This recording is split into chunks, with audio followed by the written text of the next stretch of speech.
You might wonder how. You've already begun forgetting everything that once weighed you down. As if the very idea of humiliation has started dissolving, like fog beneath the rising sun of your awareness. And you don't have to try, do you? Because trying implies resistance. What if there's nothing to resist? Because every so-called shameful moment was always just a message misunderstood, just a signal waiting to be reframed. And you might already be remembering how there were people who laughed at themselves and grew taller in the process, who danced in the rain of awkwardness and came out golden, who turned red once and then burned so brightly they lit up the room. That was just a moment, not who I am. I can grow from this. Let's laugh about it and move on. Because that is what the resilient ones do. They feel, yes. Then they filter. They frame. They flip the mirror until it becomes a window. And maybe, just maybe, you already knew this. Nested inside the laugh is freedom.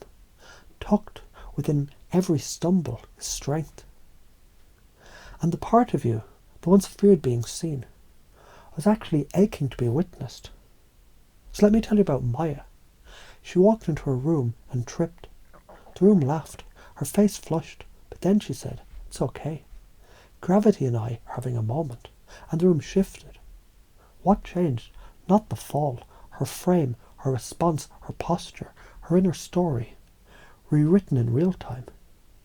She became the author instead of the actor. She embodied the truth. I'm emotionally sovereign. Now imagine the feeling of shame like a wave, crashing cold. But you're no longer standing in it. You've stepped back. You've stepped up. You're watching it roll, with distance, curiosity, maybe even a smile. And from that height, you can choose. Because the truth is, beliefs shape your reality. You once believed embarrassment meant weakness. Now you realize it was just friction, fuel, spark. Proof you were alive. And that changes everything, doesn't it? Because now, humiliation isn't a trap. It's a training ground. The elite don't avoid it. They dance with it. They learn its rhythm. They let it burn, only to rise, laughing, radiant, immune. Immunity doesn't mean you never feel it. It means you never fall into it.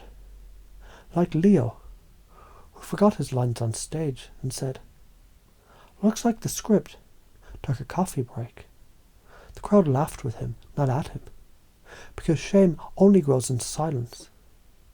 When you shine light, it scatters.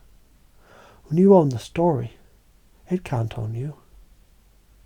You might now wonder, what happens when shame becomes a story, and stories become fuel, and fuel drives power? The kind of power that walks tall, smiles wide, speaks freely, and leads with a heart too big to be boxed by judgment. Because in this new operating system, the code is changed. Your beliefs, they become a firewall. Your confidence, an antivirus. Your vulnerability, your superpower. My worth is not defined by others' opinions. Shame is a temporary emotion, not a truth. I grow stronger with each setback. This is what it means to upgrade, from victim to creator, from fragile to fluid, from impressionable to impeccable. Every action is now a response. Every mistake is now momentum. Every judgment is now just noise. And you, the clear signal. Let's not forget the physiology, open chest, grounded stance. A smile not from the mouth, but from the soul. Because the body doesn't lie. When you embody resilience, the mind believes. Touch your wrist now. A subtle anchor, recalling every past victory. Every recovered misstep. Every time you rose, even when no one was watching. Now fire that feeling. Now fire that freedom. So many examples. The comedian who bombed and returned funnier.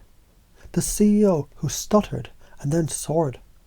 The shy teen who turned their awkwardness into authenticity and led a movement. They all knew the secret. Humiliation is only powerful when you agree with it. You're not agreeing anymore. You're writing new terms.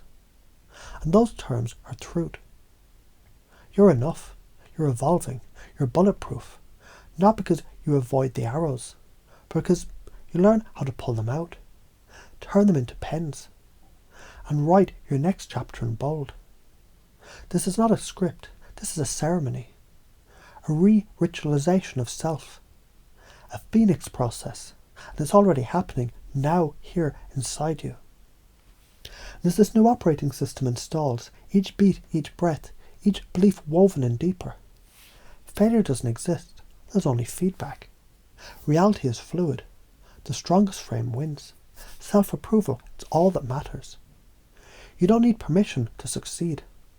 Vulnerability is the highest form of strength. It's interesting how you recover, how you transcend, how you laugh, how you lead, how you become immune to humiliation, free from shame and magnetic in your authenticity. Because by now, you already are.